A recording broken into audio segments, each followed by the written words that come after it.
Tati e Elas com Tatiele Melo. Olá, que alegria estar aqui com você. Mais uma semana para a gente conversar sobre coisas concernentes à fé cristã, que nos ajuda aí no dia a dia a viver uma vida mais centrada no Evangelho, a sermos mais parecida com Cristo. Esse é o objetivo desse programa. E hoje, gente, o programa tá assim, simplesmente emocionante, impactante, porque eu amo quando a gente vai ouvir testemunho. E nós vamos conhecer a história da Amanda.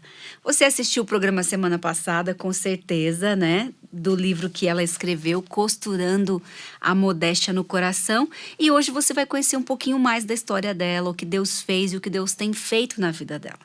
Amanda, seja bem-vinda. Obrigada, Tati. Bom estar de volta. É muito bom ter você aqui. Muito gostoso ouvir e aprender com você, viu?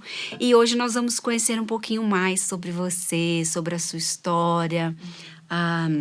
Vamos começar de novo se apresentando, porque vai ter gente que vai assistir o outro depois, né? Verdade.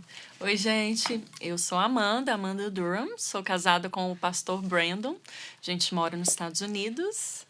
Eu auxilio no ministério pastoral, eu auxilio com as mulheres, discipulado de mulheres.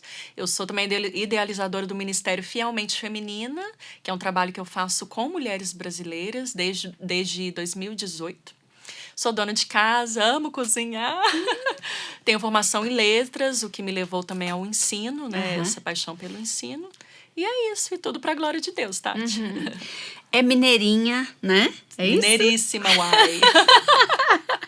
Conta um pouco, Amanda, da sua história pra gente te conhecer. Do começo? É. Porque tem um começo bem interessante. Eu quero. Então, o começo, pessoal, é o meu nascimento, que já foi um milagre. Então, meu nascimento foi o primeiro milagre operado por Deus. Mamãe e papai, eles fecharam a fábrica no terceiro filho. Então, eles tiveram 3 filhos e minha mãe decide fazer uma laqueadura. Aquele procedimento, né, que liga as trompas. Sim. E tal, para que não engravide mais. Então, ela fez o procedimento.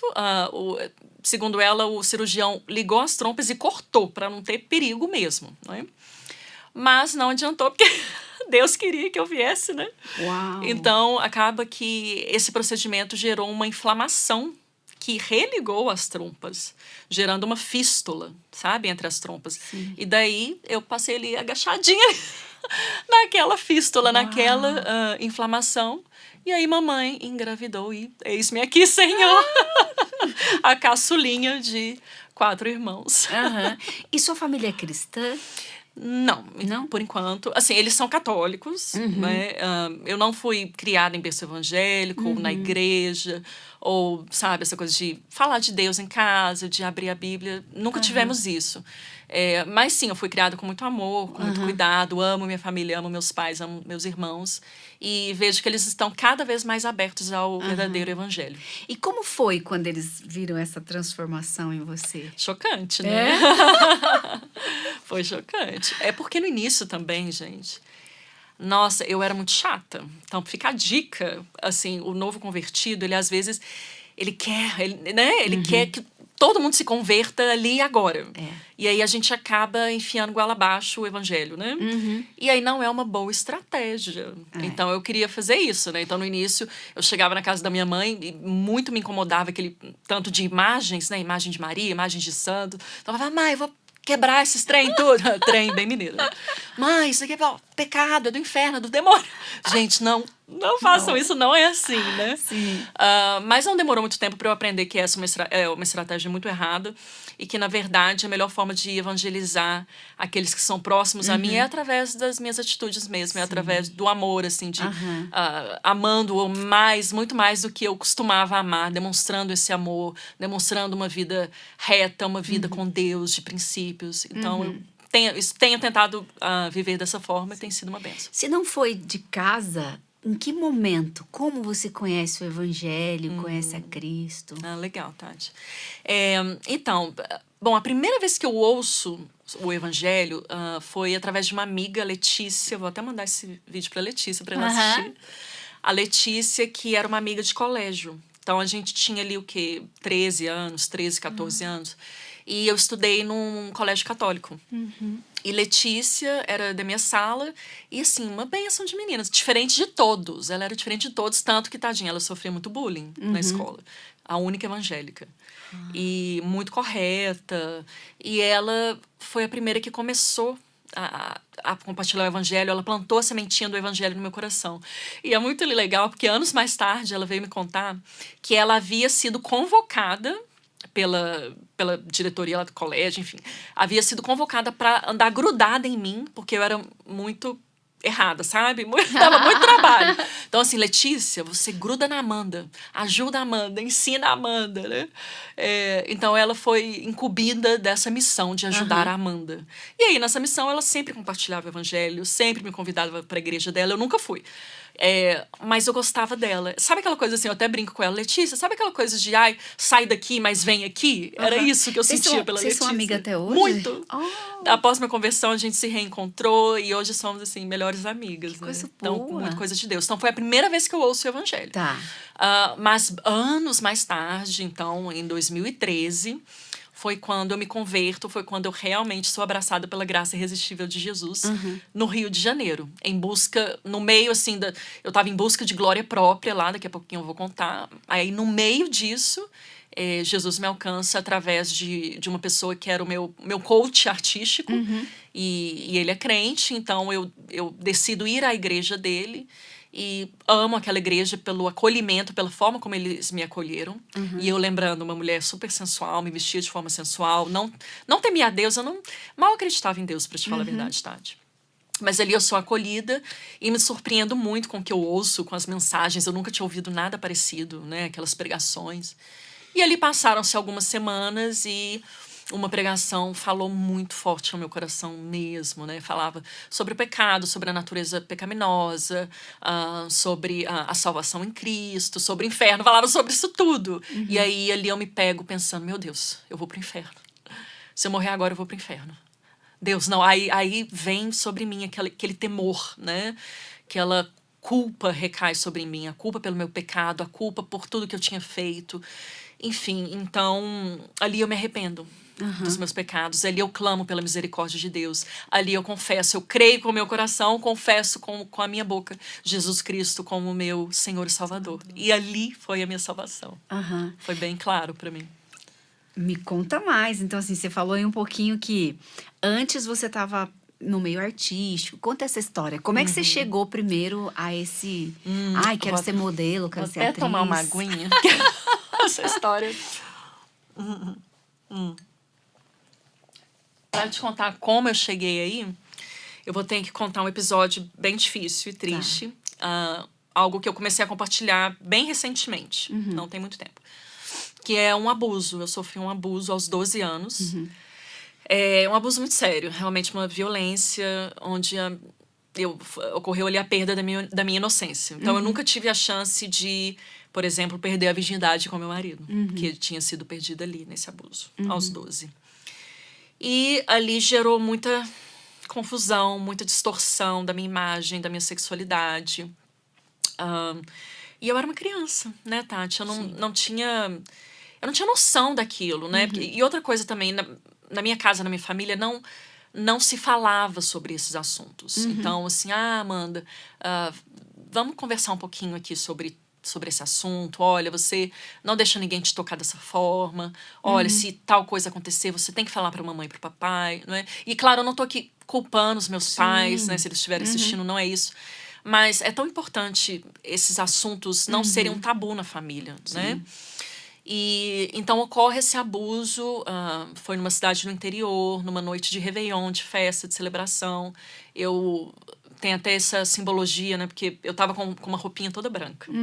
Vestidinho branco, meia calça branca, sapatinho boneca branca. Bem criança mesmo. E ali no final da noite, né, após o ocorrido, minha roupinha tava toda suja de sangue. Né?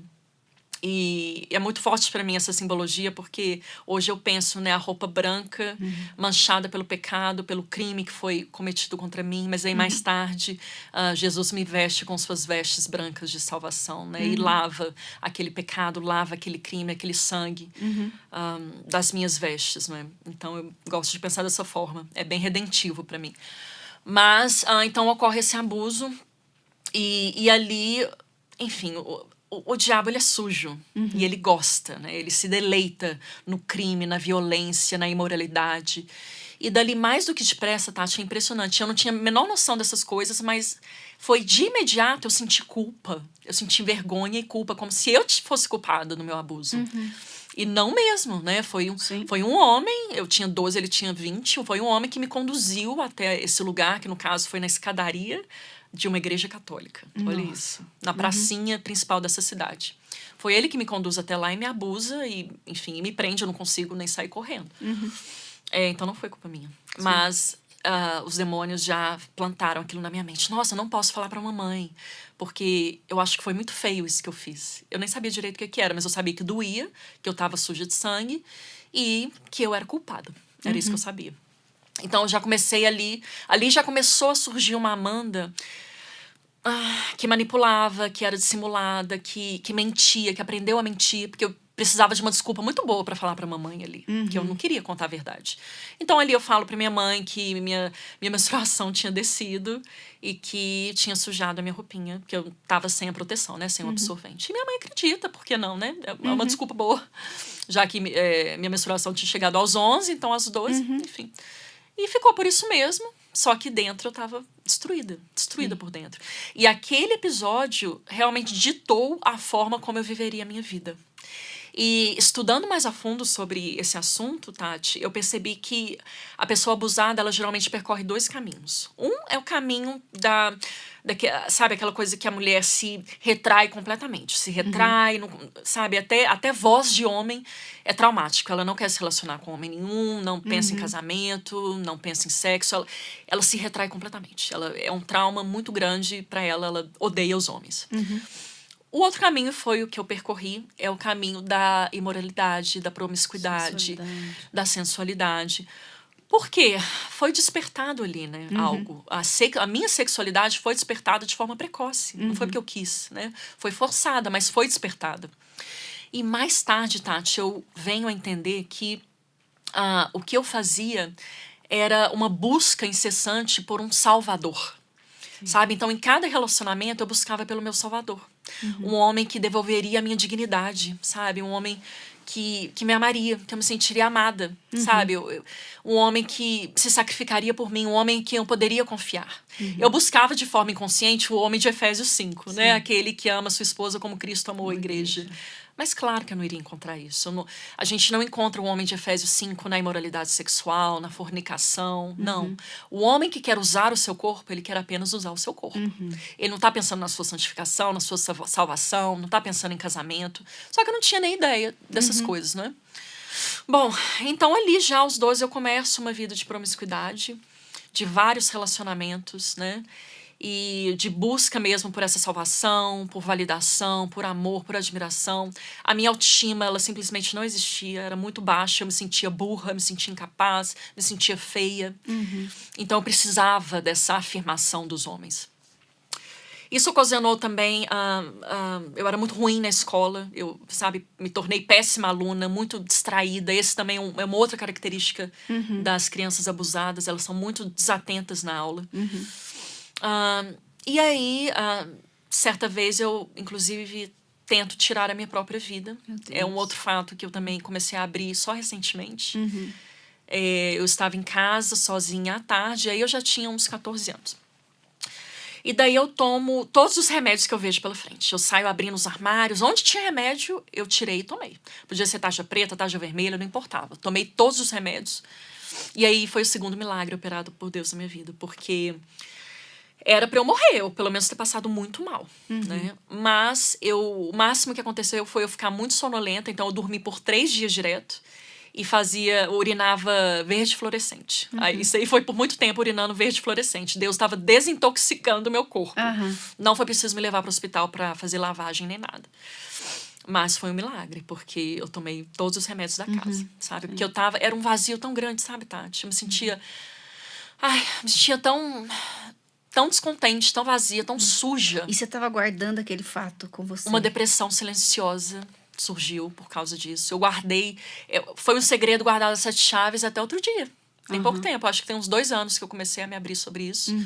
Que eu falei pra minha mãe. Foi muito difícil. Então eu guardei isso comigo praticamente a minha vida toda. Bom, aí como que entra essa questão da vida artística, né? Da fama e tal? Ainda era a busca por validação, por ser alguém, por ser valiosa. Eu me sentia um nada, eu me sentia um lixo. Então eu pensava, bom, se eu for famosa, vai dar bom. Se eu for famosa, todo mundo vai me ver, vai me amar, eu vou encontrar um homem que me ama. E sempre isso, sabe? Sempre pensando em homens. Então eu tinha esse desejo de me casar muito grande. De me casar com um príncipe encantado. Era o que eu tinha na minha mente. E daí eu me mudo para o Rio de Janeiro em 2013. Após um divórcio. Tem essa também outra parte da minha história que é muito triste, que eu tenho vergonha e eu demorei muito para me abrir. Lembrando que eu ainda não era convertida a Jesus, não conhecia a Cristo. Mas eu me caso, então, e foi um fracasso o casamento. Não vou entrar em detalhes, não vou expor a outra parte, mas vou expor o meu próprio pecado. Foi um fracasso e a culpa foi principalmente minha, eu diria, sabe? Porque o que eu tava buscando, eu não queria encontrar em homens, né? Eu tava buscando por Jesus e não sabia, né? Bom, mas então ocorre esse divórcio e eu decido despirocar de vez. Aí, né, caio na gandaia, na bebedeira, experimento algumas drogas, enfim, e decido mudar para o Rio de Janeiro, sozinha, com a cara e com a coragem, porque, quero ser famosa, quero ser atriz. Realmente, eu sempre tive uma veia artística, sempre amei artes, sempre, sabe, eu fui bailarina desde novinha, até hoje eu danço balé, eu amo as artes. E daí eu tô lembrando de um vídeo seu, que você tá com o vestido, fazendo com a camisa. Aí você faz pose de balé. De balé. Assiste, gente. Pois é. Tá lá no YouTube. Mas então, eu decido ir pro Rio e começo a estudar cinema, teatro, interpretação pra TV. E as portas se abrem, eu começo a trabalhar com publicidade, fazer muitos comerciais.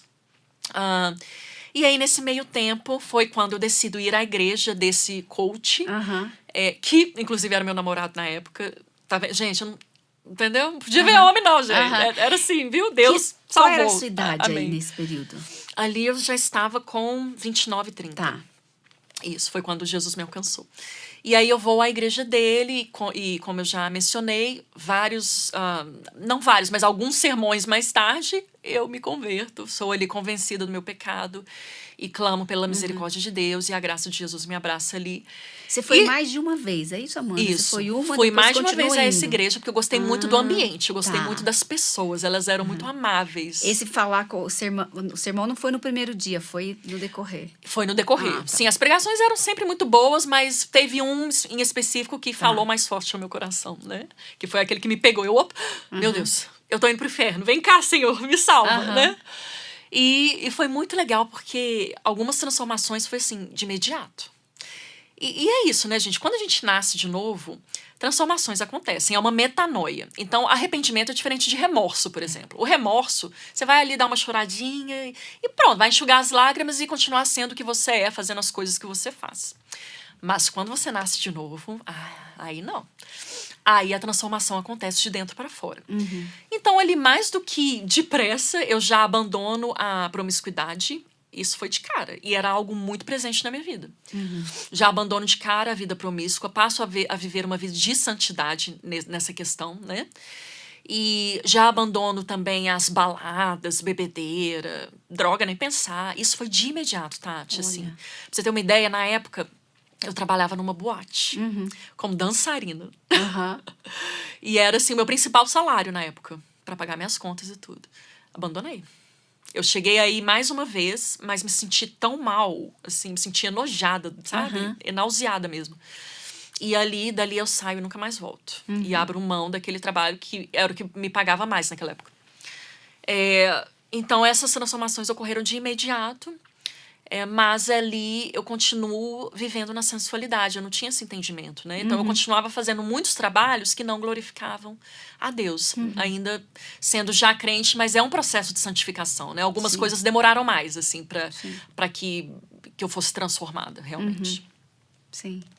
Tô aqui, ó, não tô conseguindo nem pensar nas perguntas, Pode fazer as perguntas, tem mais coisa para contar. E aí, Amanda, depois desse processo que você começa a abandonar, em que momento entra, então, essa questão da modéstia, de não, agora eu vou mudar essa questão da roupa. Como você conhece seu marido? Quero saber sim, tudo. Tá, então essa já tá mais no final da história, então eu vou Tá. contar mais uma coisinha que é bem importante, que é sobre a disciplina de Deus. Tá. Que Deus disciplina os seus filhos, né? Isso. Deus é um pai amoroso. Um pai amoroso sempre vai disciplinar seus filhos, porque não deseja que seus filhos se desviem do caminho. Tati, eu comecei a dar uma desviadinha ali, sabe? Então, eu falo que eu era ou uma crente desobediente ou uma crente desviada mesmo. Porque como eu estava insistindo em fazer algumas coisas que não agradavam ao meu Senhor, eu acabei me afastando de Deus nessa fase. Então, eu vivi essa crise na fé, né? Entre o meu trabalho e a minha fé. Tá. Então, eu parei de ir à igreja, não ia mais com tanta frequência, não me preocupava em estudar a Bíblia, em orar, em ter meu tempo em secreto com Deus. E ali eu fui o quê? Alimentando a minha carne, muito mais do que meu espírito. Então, eu estava me parecendo mais com o mundo do que com o próprio Cristo, né? E aí, como eu decidi fazer isso, ir por esse caminho, Deus me disciplina. E como que Deus me disciplina? Ele toca na minha saúde, né? Porque, gente, Deus, ele faz o que for preciso para nos trazer para o centro da vontade dele, né? Para viver o propósito dele. Eu não estava vivendo o propósito dele, eu estava vivendo minha própria vontade. Sim. E daí, no ano de 2016, após um trabalho muito horroroso que eu fiz, que certamente foi muito ofensivo para Deus, para o Espírito Santo, que foi um filme, um curta-metragem em que a minha personagem era um demônio. Gente, a crente, né? Não é crente não, essa pessoa, né? Mas então, eu faço um demônio feminino que seduzia as vítimas e ali tinha relação com as vítimas, matava suas vítimas e bebia do sangue. Era simplesmente assim, o personagem, né, do filme. E eu imagino Deus olhando bem pra minha cara assim, né? Você tá brincando, né? Você tá de brincadeira. Eu imagino Satanás indo lá, Deus ali, você tá vendo sua filha ali? E aí? Tu vai deixar eu tocar nela agora? Porque olha o que ela tá fazendo. Então, assim, um absurdo, né? E tudo pela fama, porque era a protagonista. Eu falei, nossa, protagonista de um filme, vou fazer, né? Gente, e o Espírito Santo ali, não, gritando dentro de mim, né? Não, Amanda, não faz. Não. Ou seja, eu fui pra gravação sabendo que estava errado. Eu sentia, gente. O Espírito Santo vive na gente, ele, né? Eu sentia o incômodo, mas eu fui fazer assim mesmo. Então, eu fiz essa espécie. Gente, eu vi. Mais tarde eu vi esse negócio quase que como um pacto no mundo espiritual. Porque eu matava a vítima, bebia o sangue. Aí ali meu rosto se transfigurava, o olho ficava todo preto, bem demoníaco mesmo. Sim. E daí foi pouco tempo depois desse filme, vejam bem, que eu caio doente, eu fico muito doente. E eu sempre fui muito saudável, não tinha problema nenhum, nem gripe eu pegava. E aí, de repente, eu me vejo ali diagnosticada com um tanto de doença autoimune. A primeira delas foi a artrite reumatoide, que me gerou essas deformidades. Então, você veja, eu que, né, era super vaidosa, super preocupada com a minha imagem, bailarina, mãos de bailarina, vejo os meus dedos se deformando de forma muito rápido. Nem o tratamento segurou essa deformidade. E muitas dores, junto a isso eram as dores insuportáveis. E dores nos pés, nos tornozelos, eu não conseguia andar direito. Dores nos quadris, nos ombros, era generalizado. Nossa. E uma fraqueza, uma fadiga, uma confusão mental, tinha dificuldade para raciocinar, como é que eu ia decorar texto. Eu falei, Deus, o que tá acontecendo? Né? E aí, junto a isso, veio um sangramento também contínuo, sabe? Tipo a mulher do fluxo de sangue. Sim. Pois é, era eu ali. Descia e veio uma anemia muito forte e eu precisando ser internada e aquilo me sufocando. E veio um problema na tireoide, uma doença autoimune na tireoide e eu não conseguia mais funcionar, não conseguia mais trabalhar. E você sozinha, no Rio de Janeiro? Não, eu tinha amigos, tinha esse namorado, tinha a família desse namorado que me auxiliava ali, né, no que dava, me levava aos médicos, eles me ajudaram muito nessa questão. Mas de certa forma, sozinha, não tinha minha família e tal. E ali, então, eu paro, Deus me para. Foi preciso Deus me parar para que eu o buscasse, né? Não tinha outro jeito. Ali eu faço uma cirurgia de pulmão, inclusive. Algo afetou o meu pulmão. Hoje a gente não sabe se já era um câncer, sobre o qual eu vou falar mais adiante, ou se era artrite reumatoide, mas algo atingiu meu pulmão de forma muito forte, estava cheio de tumor, eu não conseguia respirar, eu sentia muita dor, muito cansaço. Foi preciso tirar um pedaço do meu pulmão. Meu pulmão é menorzinho, por isso que às vezes eu tenho que pegar o ar, sabe? Eu sinto um pouquinho de falta de ar. Mas ali ocorre essa cirurgia e Deus literalmente me para. Porque eu tinha que me recuperar dessa cirurgia, não foi uma recuperação fácil. Ainda tinha as outras doenças autoimunes para lidar, para tratar. E ali, quando Deus me para, eu decido buscá-lo, finalmente, né? No começo, quando começa a aparecer, você continua não buscando. Continuo não buscando. Eu ainda doente, eu fui gravar a participação numa novela da Globo. Então, bem naquele momento, quando Deus me manda essas doenças, porque foi Deus que enviou a gente. Deus, ele envia doenças, sim. Ele envia o bem, ele envia o mal. E no meu caso foi para me disciplinar mesmo. Então foi para o meu bem. Isso mais tarde cooperou para o meu bem, como nos ensina Romanos 8:28, né? Mas ali eu ainda estava trabalhando, sabe? Eu super doente, mas ainda tinha participação na novela para fazer. E eu estava super feliz porque era uma participação relevante com os protagonistas, tinham muitas cenas e eu pensei, uau, agora vai acontecer. Agora a Mandinha vai ficar famosa. Só que não, né? Porque Deus não me queria ali. E Deus me manda essas doenças que me param, literalmente. Eu me lembro que a última cena que eu gravei para essa novela e também para uma outra da Record foi tudo na mesma época. Eu mal conseguia falar, eu estava muito fraca. Eu tive que tirar forças, não sei de onde, para fazer aquela cena. Eu tava bem apática, sabe? E com essa falta de ar e tudo. Mas ali, depois dessa gravação, eu decido me retirar do Rio de Janeiro e fico em um retiro espiritual por um mês, em Belo Horizonte, na minha terra, né? E ali foi quando eu parei mesmo para buscar o Senhor. Eu decido estudar as Escrituras a fundo. Eu decido orar, sabe? Conversar, ter longas conversas com o Senhor.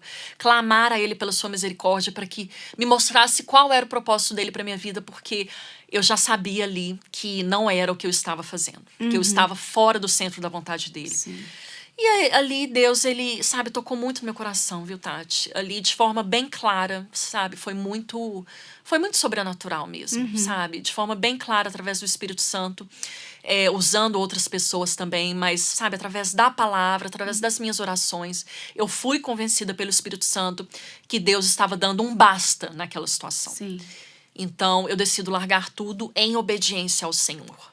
E foi muito difícil, não foi fácil. Doeu na carne, eu chorava, mas eu sabia que era preciso, sabe? Eu tinha medo, inclusive, de morrer mesmo, porque Deus não ia me deixar ali fazendo o que eu estava fazendo. Não era o que Ele tinha para mim. Você chegou nesse retiro sozinha ou não? Pesquisou e sentiu vontade? Foi sozinha, mas na verdade foi uma amiga que me indicou, sabe? Falou assim, Amanda, por que você não passa um tempo aqui nesse lugar? Acho que vai ser uma bênção para você. Eu conheço as pessoas, sabe? Creio que elas vão te ajudar, que Deus vai falar com você nesse lugar. E dito e feito, e foi isso mesmo que aconteceu. E você ficou 30 dias lá?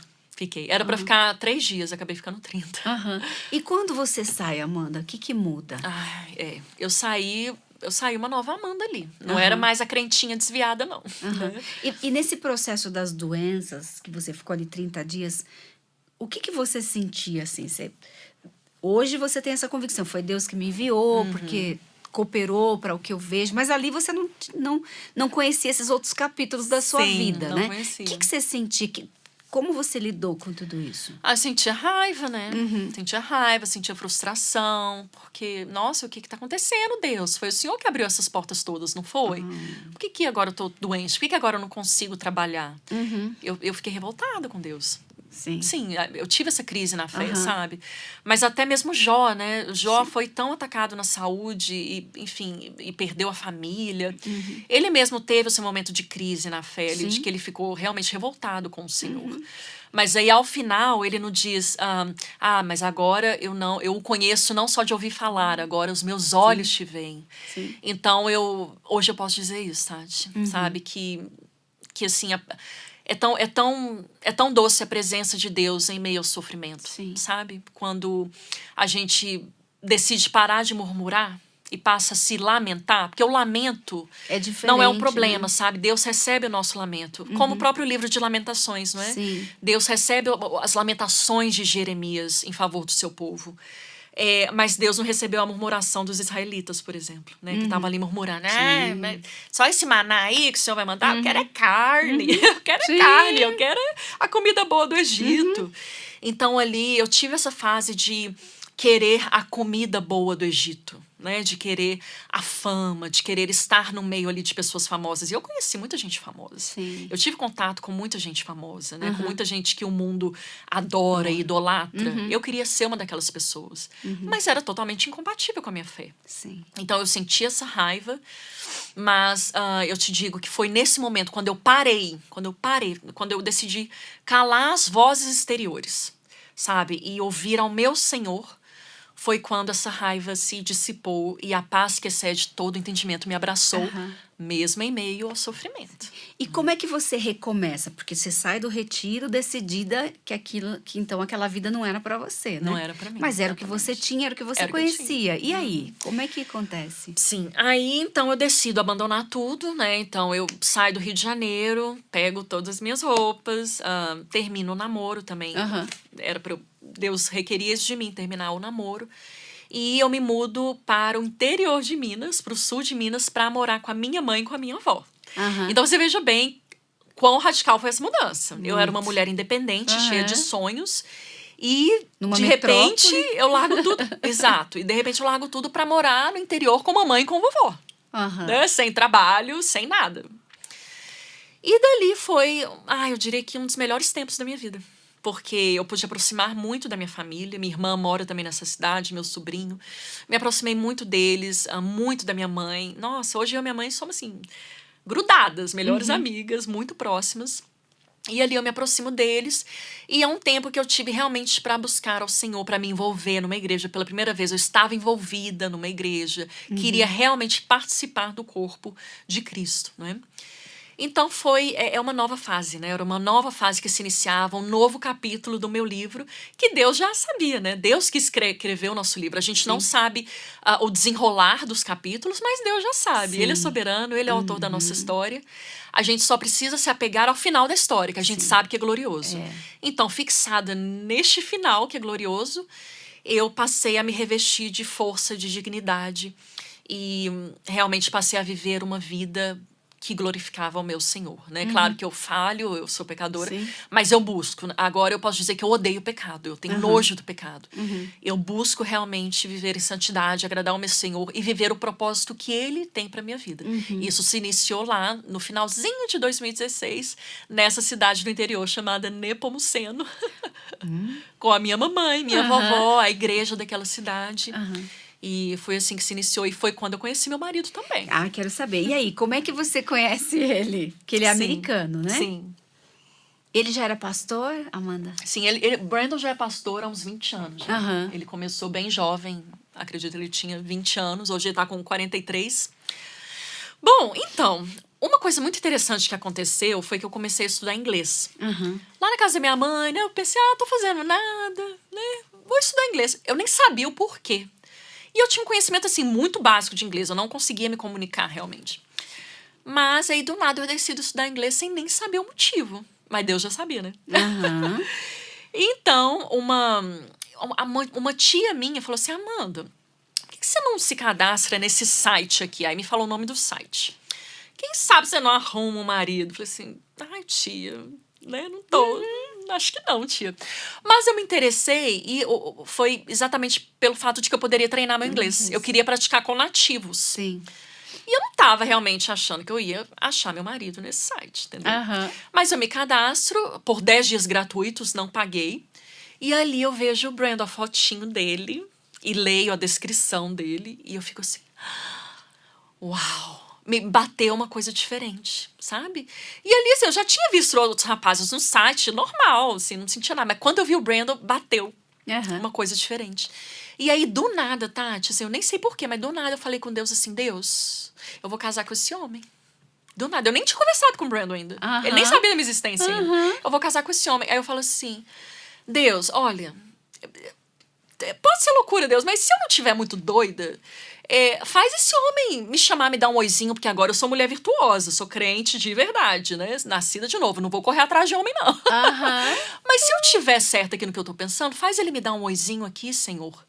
Menina, não é que no outro dia Brandon me manda uma mensagem. E assim, era um site enorme, tinham várias moças lá. É tipo agulha no meio do palheiro. Sim. Pois Brandon vai me dar um oi. Hi. Hi, hello, what a beautiful smile. Olá, tudo bem? Sim. Que sorriso lindo. Né? Ok, que sorriso lindo. Eu rindo daqui até aqui. Amém, Senhor. Né? Obrigada, Deus. Ali eu já me enchi de esperança. E ali eu pensei, gente, será então que de fato eu vou encontrar o meu marido aqui nesse site? E, gente, ó, cuidado, eu não tô recomendando aqui sites de relacionamento, não é isso, tá? É porque Deus, ele tem sua forma de trabalhar e foi dessa forma que ele trabalhou comigo. Foi assim que eu conheci o meu marido. Mas tem muita gente doida nessas coisas de site, então fiquem atentos. E site secular, nem pensar. Tinder, essas coisas, não, fujam, viu? Esse era um site cristão, né? E daí, Brandon me dá um oi e a gente começa a conversar em vídeo. Todos os dias. Era todos os dias, umas 4 horas por dia falando. E eu super nervosa com o meu inglês, né? Eu lembro que eu anotava para ensaiar as perguntinhas que eu queria fazer para ele e tal. E a gente foi super intencional na conversa. Essa foi a diferença. Então, ó, solteiros, para com esse negócio de ficar de beijinho, de amassinho. Não, sejam intencionais. Conversem bastante, sabe? Para você realmente descobrir se a pessoa com quem você, né, que você está conhecendo, se é realmente um marido em potencial, sabe? Aquele homem de Efésios 5, que vai chamar como Cristo amou a igreja. Mesma coisa os rapazes, né? Para descobrirem se realmente a moça que você está conhecendo é uma mulher virtuosa, que vai alegremente se submeter a você, né? Então, a gente era muito intencional nas conversas, a gente viu que nós estávamos, como se diz em inglês, the same page. A gente estava na mesma página, a gente tinha as mesmas convicções. E onde eu ainda não entendia, já que eu era uma crente muito mais nova do que ele, né? Assim, bem mais imatura na fé. Onde a gente não concordava, porque eu não tinha entendimento, ele me ensinava e ele percebeu que eu tinha um coração ensinável. Isso é muito importante. E daí o homem decide ir para o Brasil, 1 mês depois da gente começar a conversar. A primeira vez do Brandon no Brasil, veio com a cara e com a coragem, lá pra Belo Horizonte. Veio pra te conhecer mesmo. Pra me conhecer mesmo. Pra me conhecer a minha família, conhecer a minha igreja. Então ele foi a Belo Horizonte, porque eu tenho família em BH e tenho família em Nepomuceno também, né? E daí ele ficou com a gente por 2 semanas e já me pediu em casamento. Olha! Me pediu em casamento em inglês e em português, que bonitinho. Ele ensaiou muito, ele tava com um papelzinho no bolso, aí ele leu assim, você quer casar comigo? Você quer casar comigo? Muito bonitinho, pediu a bênção dos meus pais. Ali, Tati, foi assim, foi tão redentivo, sabe? Eu vi Deus restaurando a minha vida sentimental ali, sabe? Porque eu fui tão usada, né? Eu usei os homens me usaram. E depois que eu encontrei o meu verdadeiro Salvador, que não poderia ser encontrado em nenhum homem, né?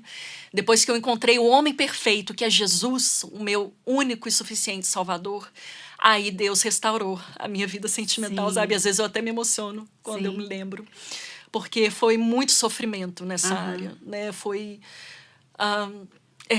muito sofrimento, foi muita dor, foi muito engano.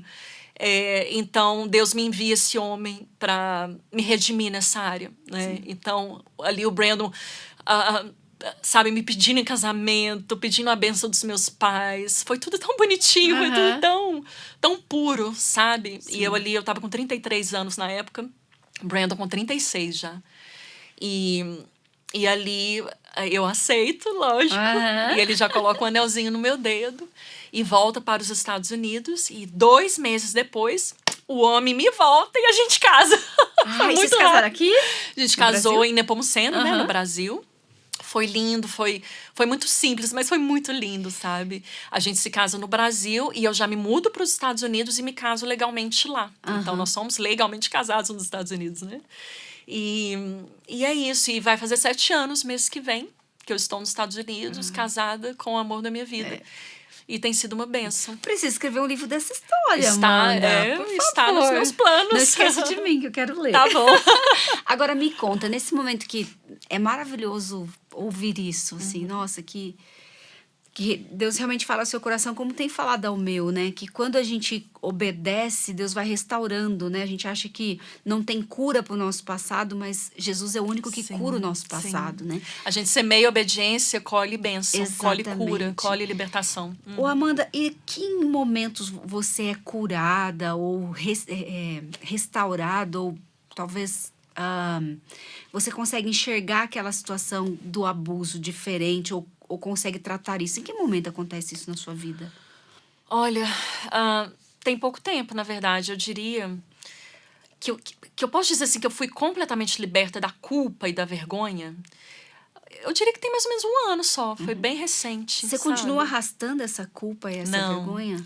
eu tô liberta Não, disso. mas 2 anos... Se eu continuei pra cá, arrastando. Sim, eu carreguei isso comigo por muito tempo. E o meu marido foi uma peça, assim, chave, sabe?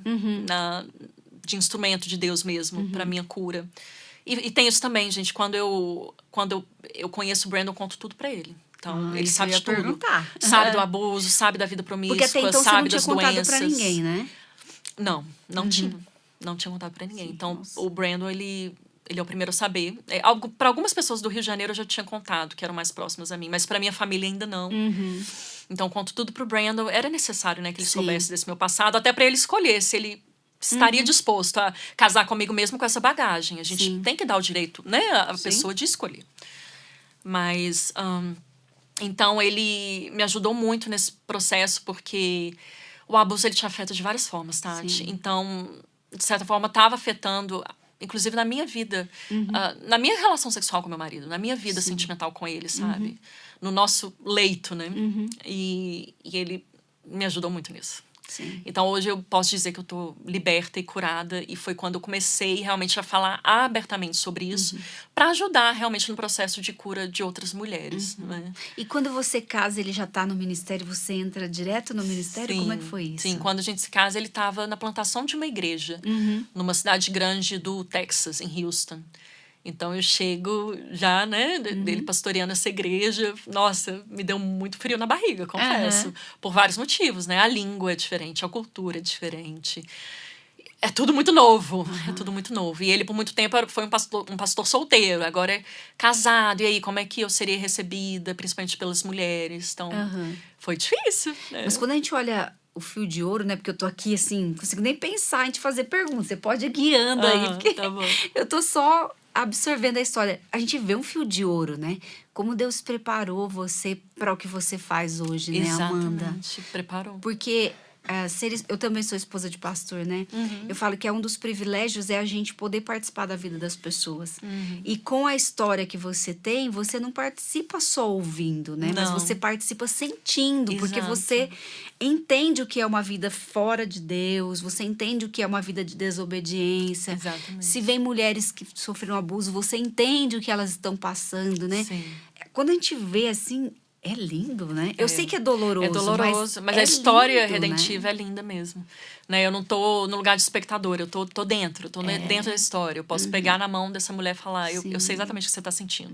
Vamos sentar aqui e vamos falar sobre Jesus. Ele é o único que pode te resgatar. E eu gosto também quando Paulo diz... sede meus imitadores, como eu sou de Cristo, né? E às vezes a gente fala, não olhe para mim, olhe para Jesus, mas como discípulos dele, ele deseja que nós possamos dizer isso para outras mulheres, né? Olhe para mim, quando eu realmente aceitei o que Deus tinha para mim, quando eu fui buscar a Deus de verdade, minha vida foi transformada, Exatamente. né? Porque é engraçado, e aí eu tô fazendo várias interpretações da sua vida aqui, me permite, mas é porque me claro. impactou bastante. É porque assim, você buscou tanto uma coisa e quando você parou de buscar, veio até você, né? Um homem que em 1 mês vem para te conhecer e que 2 semanas te pede em casamento, né? Então, tipo assim, aquilo que você fez tanto esforço em Deus acontece naturalmente. Naturalmente, e assim, de forma louca, né? Da forma que eu jamais imaginaria que iria acontecer. Sim.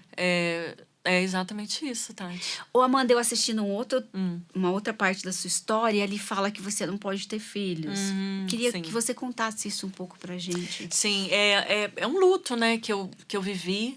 E ainda vivo, de certa forma. Essa é uma ferida que Deus ainda está cicatrizando. Porque foi recente, tem 2 anos, em 2022. que eu perco o meu útero. Então, o que acontece? Lembra que lá atrás eu contei sobre esse sangramento contínuo? Lembro. Então, ali começaram problemas muito sérios no meu útero.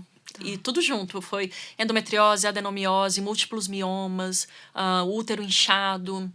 E daí, isso, na verdade, nunca foi curado, sabe? Eu tentei vários tratamentos que deram certo por um tempo, mas que aí, depois de passado um tempo, voltou tudo. Então, já morando nos Estados Unidos, esse sangramento retorna com muita força. Os médicos chamaram de hemorragia mesmo, né? Não simplesmente menstruação, sabe? Hemorragia, que não parava, não cessava. Então, eu precisei fazer 4 transfusões de sangue nos Estados Unidos por conta disso. Porque eu cheguei a uma anemia perigosa, sabe? A um número que, se fosse para baixo mais um pouquinho, eu entraria em choque e morreria. Sim. Então, por exemplo, teve uma vez que Brandon teve que me levar às pressas para o hospital, estava muito fraca. E o sangramento, igual torneira, não cessava. E daí já me internaram, deram a transfusão de sangue de imediato e não me deixaram sair. Falaram, olha, você precisa de uma cirurgia de urgência. E aí, no outro dia, me operaram, tiraram um mioma bem grande que estava num local que exatamente estava causando esse sangramento todo. Então, esse um mioma, pelo tamanho e pela localização, estava me causando esse sangramento. Tirou o mioma, melhorou bastante. Mas depois de um tempo, voltou tudo de novo. Certo? Então era isso, melhorava um pouquinho, aí voltava tudo de novo, e quando voltava era sempre mais forte, e eu sempre precisava de transfusão de sangue. E a dor também era muito grande, muito grande. Então eu lidava ainda com as dores da artrite e com essas dores uterinas. Daí chegou um ponto que o meu médico, muito querido por sinal, falou, Amanda, agora chegou um ponto que você precisa tirar o útero. Porque eu estou preocupado com a sua vida mesmo. Então, conversei com meu marido, né? Meu marido está sempre nas consultas comigo, o médico conversou muito com ele. E o meu marido me aconselhou, falou, amor, é preciso. Né? Eu valorizo muito a sua vida, eu não quero te perder. Né? Então, é preciso que a gente abra mão do seu útero. E aí foi, né? Tive que tomar essa decisão. Eu acho que foi o dia mais difícil da minha vida. Foi a perda do meu útero. Né? Fui pra cirurgia, foi retirado o útero e as trompas. E aí, o que acontece, Tati? O que aconteceu nessa cirurgia? Foi descoberto um câncer. E o que acontece é que eu estava muito doente nessa época, sabe? Isso 2 anos atrás. Com sintomas muito enlouquecidos, que eram novos para mim. Pensava, gente, isso aqui que eu tô sentindo não vem de nenhuma doença autoimune que eu tenho, não. Isso daqui é novo. O que é isso? E ninguém descobria, nenhum médico descobria. Fazia exame de imagem, não descobria. Fazia exame de sangue, não descobria. E eu tinha esses sintomas que afetavam, inclusive, o meu coração. Eu precisava ir para emergência achando que eu estava tendo um ataque cardíaco. E era o coração, e eram náuseas, eram vômitos, eram desmaios. Era muita coisa junto, muitos sintomas juntos. E eu, gente, mas o que é isso? Pois é, descobriram durante a cirurgia de esterectomia, de retirada do útero.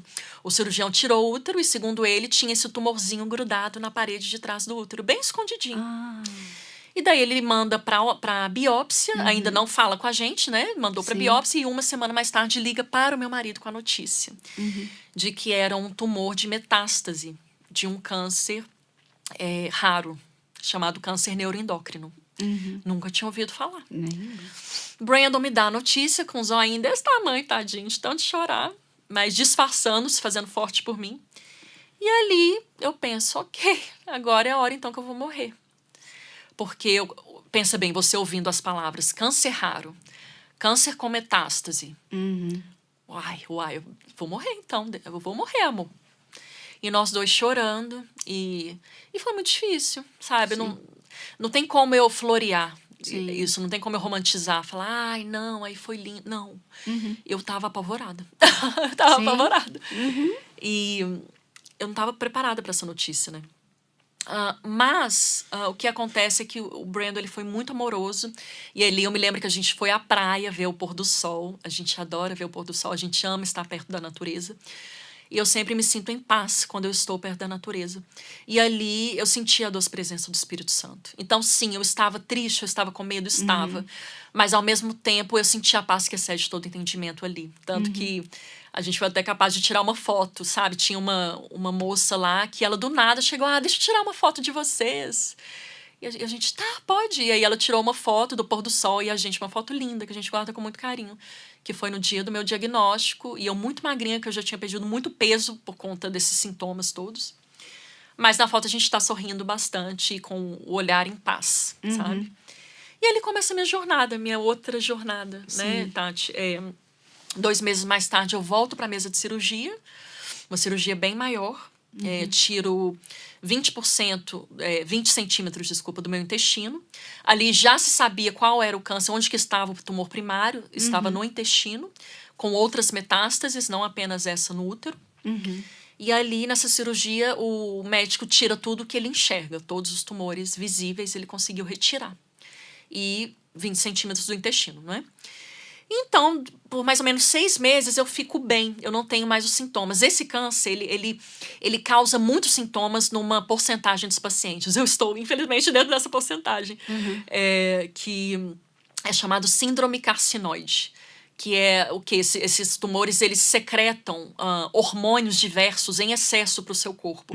São hormônios que o seu corpo já produz, mas ele fica com excesso por conta dos tumores. E ali dá esse tilt, digamos assim. Dá esse problema, esse curto-circuito no corpo. Por isso que a gente passa tão mal, sabe? E daí esses sintomas voltaram 6 meses depois e eu precisei iniciar o tratamento. Então, até hoje, eu faço um tratamento de 28 em 28 dias. Eu tenho que ir na clínica fazer o tratamento, que é o que segura os sintomas. E eles acreditam que desacelera o crescimento dos tumores, né? Os médicos dizem que não tem cura, mas a gente sabe que se Deus quiser curar, ele cura. Mas segundo os médicos, não tem cura quando esse câncer já tem metástase. Mas tem o controle através desse tratamento que tem me permitido ter qualidade de vida, tem me permitido estar aqui, por exemplo. Né? Do contrário, eu não conseguiria realmente. Amanda, que testemunho, né? Mas a diferença, Tati, é importante eu dizer isso. Lá atrás, em 2016, que eu fui diagnosticada com tantas doenças, foi disciplina do Senhor. Claramente, para mim, foi disciplina. Agora, não é mais disciplina, sabe? Agora é simplesmente o Senhor me dizendo, a minha graça te basta. O meu poder se aperfeiçoa na sua fraqueza. Eu quero te usar na sua fraqueza, na sua doença. E assim Ele tem feito. Porque Ele colocou em mim um senso de urgência tão grande, sabe? De eu ter que trabalhar para Ele, de eu ter que glorificá-lo, dentro do meu lar, desde o ato de lavar uma louça, de fazer a comidinha que meu marido gosta, sabe? Até o ato de ensinar mulheres, de palestrar para mulheres, de falar sobre feminilidade, de falar sobre o sofrimento na vida do cristão. Cada coisa que eu faço agora tem um significado muito maior para mim, sabe? Eu tenho um senso de urgência muito grande de alcançar pessoas, principalmente mulheres. Eu não quero desperdiçar o meu sofrimento. Até o John Piper fala isso, não desperdice o seu câncer. Eu falo isso, não desperdice o seu sofrimento, sabe? Use-o para a glória de Deus.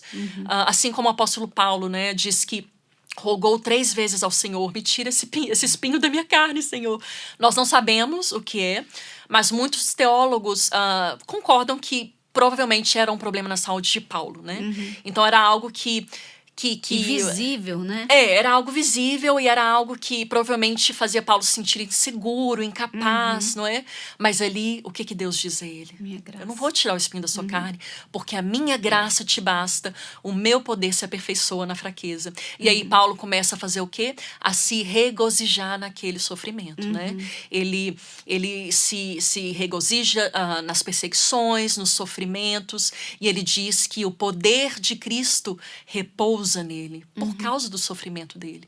Porque ele tem que buscar muito mais, né? Ele precisa se firmar muito mais na rocha que é Cristo, em meio ao sofrimento. Então eu sinto dessa forma. Eu me sinto mais usada, sabe? Em meio ao sofrimento, porque parece que a presença de Deus na minha vida, assim, ela é tão doce, ela é tão forte, que parece que me fica mais fácil para mim negar a mim mesma diariamente, sabe? E carregar a minha cruz. E foi diferente, né, Amanda? Que lá atrás você disse que sentiu muita raiva. Sim. E agora você sentiu essa força, né? Eu não senti raiva, bem colocado, bem observado, Tati. Claro que eu senti tristeza e medo, mas raiva eu nunca senti. Eu nunca senti raiva.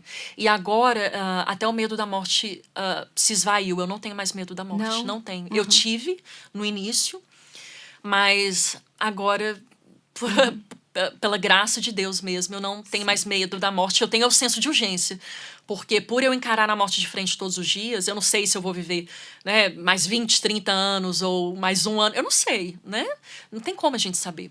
E claro que uma pessoa saudável, Deus pode levar antes de mim, a gente não sabe. Mas quando você tem um câncer metastático, parece que você encara a morte de frente todos os dias. Sim. Então você tem que decidir, sabe? Trabalhar para o Senhor de forma fiel, sabe? Trabalhar com alegria, com fidelidade. Sim. Então eu me apego a isso, em vez de me apegar ao meu medo da morte. Quando eu penso em morte, eu penso no meu Jesus, em abraçá-lo, em estar com ele por toda a eternidade. Ô Amanda, eu acho que você já respondeu, mas eu vou perguntar mesmo assim. Como é que você lida com as oscilações? Porque nós, como ser humano, a gente oscila emocionalmente, né? Sim. A gente tá bem, daqui a pouco a gente tem medo, daqui a pouco a gente fica ansioso, né? E é maravilhoso, assim. Agradeço a Deus por essa oportunidade de te entrevistar, de ouvir isso. Como é que você lida para realmente, assim, não se entregar ou não ficar nesses... Com certeza você tem esses períodos, né? Triste, alegre, medo, ansioso. E como é que você lida com isso? Como é que você faz? Você criou uma... Eu imagino que você medite na palavra de Deus. Qual que é a sua forma para lidar com esse momento? Sim, olha, Tati, nos momentos assim mais graves, e quando eu falo grave, são aqueles momentos que eu tô realmente num poço escuro. Quando eu decido me enfiar numa caverna, sabe? Sim. Tipo Elias, foi Elias, não foi que se enfiou na foi. caverna? Pois é. Eu fico que nem Elias ali na caverna e ninguém me tira de lá. Eu tenho essas fases também. Então, não é só assim, né? Oscila, certamente. Então, nesses momentos, eu te confesso que eu não consigo nem orar. Eu te confesso que eu não consigo ler as escrituras. Mas eu tenho uma estratégia de guerra, sabe? O soldado, ele precisa estar preparado para a guerra, né? Então, eu já tenho isso preparado. Quando eu estou nessa situação, eu recorro ao meu marido e à minha igreja e às minhas amigas cristãs.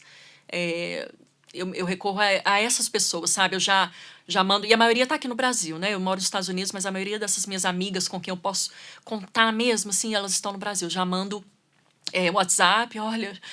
Tô mal. Tô mal, ora por mim, tô precisando, tô numa batalha muito grande, emocional, espiritual. Eu tô com vontade de morrer, porque tem isso também. Tem vezes que eu tenho vontade de morrer. Eu nem penso em atentar contra a minha própria vida, como eu fiz no passado, mas às vezes eu clamo a Deus para me levar. Deus, eu não tenho mais medo da morte, me leva, eu só quero ir embora. Isso acontece. Então aí eu peço socorro. Peço socorro às minhas amigas, né, irmãs em Cristo, ao meu marido. Então, meu marido fica, sabe, muito presente, ora por mim. Ele lê a Bíblia para mim, quando eu não tô conseguindo. Ele pega, amor, eu vou ler para você o Salmo tal. Aí ele lê e dá um rápido ensino ali, um devocional.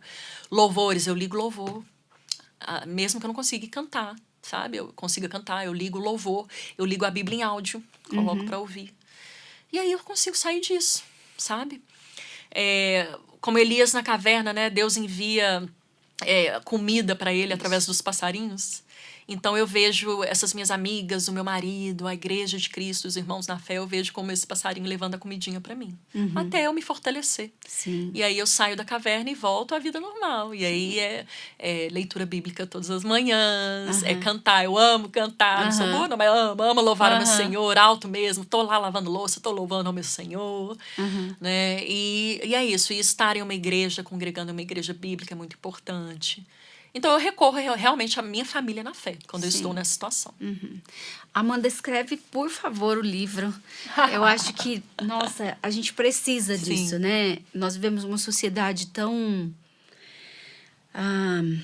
que não suporta o mínimo de dor, né? E aí ter alguém aqui contando para mim, né? Que experimenta a dor quase que todo dia, né? Ou um desconforto.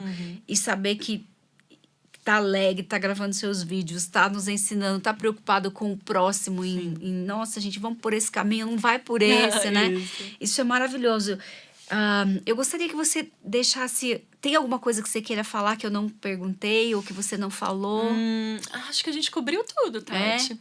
Muito obrigada por contar isso pra gente, Alegria minha. por trazer isso de forma clara para a gente poder aprender. Certamente você vai estar nas minhas orações, Agradeço. para que Deus te use, te cure, se assim for a vontade dele, né? Amém. E conte comigo. Deixe uma mensagem para quem está em casa, que esteja passando um processo doloroso também, ou que esteja passando por algum diagnóstico. O que você diria para essa pessoa? Olha, minha irmã, meu irmão, eu digo a você para deixar a luz entrar na sua escuridão, sabe? É normal o cristão sofrer, né? É falsa essa teologia, né, Tati, que diz que o cristão não sofre, essa teologia da prosperidade, do triunfalismo, ela não é bíblica. É só a gente olhar para a Bíblia, a gente vê tantos heróis na fé que sofreram muito mais do que eu, né? E que se mantiveram firmes na fé e que Jesus concedeu graça a eles, né? Então, eu te garanto que em meio ao sofrimento, você consegue sentir de forma muito palpável a presença de Deus. É só você não se entregar à sua carne, sabe? À murmuração, as armadilhas do inimigo que ele envia pra gente, né? Esses dardos inflamados do maligno que ele envia quando a gente está fraca. Então, lembre-se que quando estou fraco, então estou forte. É isso que o apóstolo Paulo diz. Então, eu oro para que essa luz, que é Cristo, invada a escuridão, as trevas do seu coração e que você possa transbordar essa luz, sabe, a todos que estão ao seu redor. Essa é a minha oração, Tati, para você e para todos que estão assistindo, em nome de Jesus. Amém. Gente, eu agradeço mais uma semana por você estar aqui conosco. Quero que você compartilhe essa história da Amanda para que possa chegar a muitas pessoas, que é uma história de encorajamento, gente. Apesar da gente olhar o sofrimento, é uma história que a gente olha e vê que Deus sustenta os seus e que há pessoas que amam a Deus, estão firmes seguindo a Deus a despeito do que acontece com elas, né? Então, eu peço que você compartilhe, agradeça a sua audiência e até a próxima semana. Deus abençoe. Tati Elas. Apresentação: Tatiele Melo. Produção: Arthur Mendes. Direção-geral: Marcelo Valim. Gravado no estúdio Comev. Um programa Telmídia. www.telmedia.com